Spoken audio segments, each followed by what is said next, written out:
Before Thorazine was invented in 1950, mental illness was often treated surgically. In fact, in 1949, the inventor of the lobotomy was awarded the Nobel Prize. But before tens of thousands were lobotomized, colectomy was all the rage. There was this theory that bad bacteria in the gut, intestinal putrefaction, was the cause of mental illness, so the cure was to just surgically remove the colon. Yes, the surgery killed about 1 in 3, but when they didn't die, surgeons bragged that, for example, when he resected the colons of school children as a preventative measure, there was a cessation of abnormal sex practices, such as masturbation, which was viewed at the time as a precursor for mental illness later in life. There were others, though, that took less drastic approaches, suggesting one could instead treat this intestinal putrefaction by changing the intestinal flora. So over a century ago, there were reports of successfully treating psychiatric illnesses like depression with a dietary regimen that included probiotics. Doctors perceived a connection between depression and feces deficient in quantity and moisture, and very offensive in odor. So they gave people probiotics, and not only did people feel better psychologically, but their feces increased in quantity, became softer, more regular consistency, and the offensive smell diminishes. Concurrent with the probiotics, however, all patients were started on a vegetarian diet, so it may not have been the probiotics at all.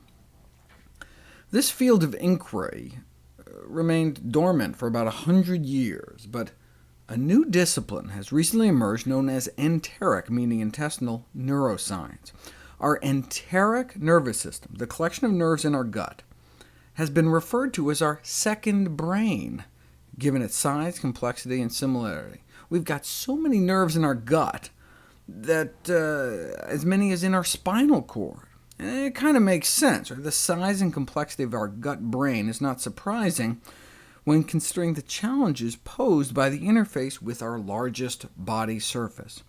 We have 100 times more contact with the outside world through our gut than through our skin.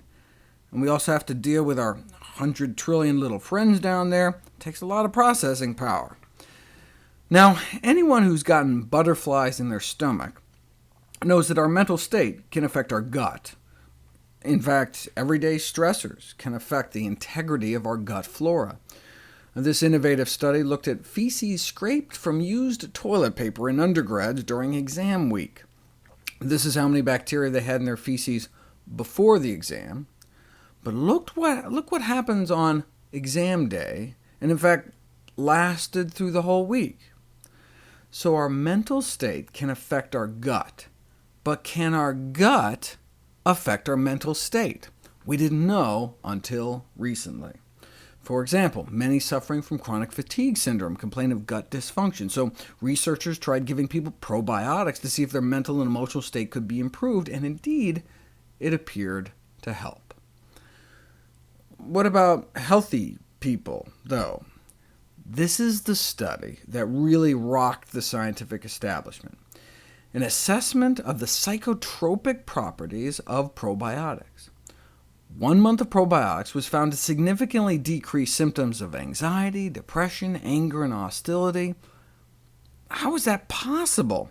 Well, a variety of mechanisms has been proposed for how intestinal bacteria may be communicating with our brain. Until that study was published, though, the idea that probiotic bacteria administered to the intestine could influence our brain seemed almost surreal, like science fiction. Well, science, yes, but fiction, no. Likely, organisms already inside us carry out some degree of influence on our mental well-being. So might people suffering from certain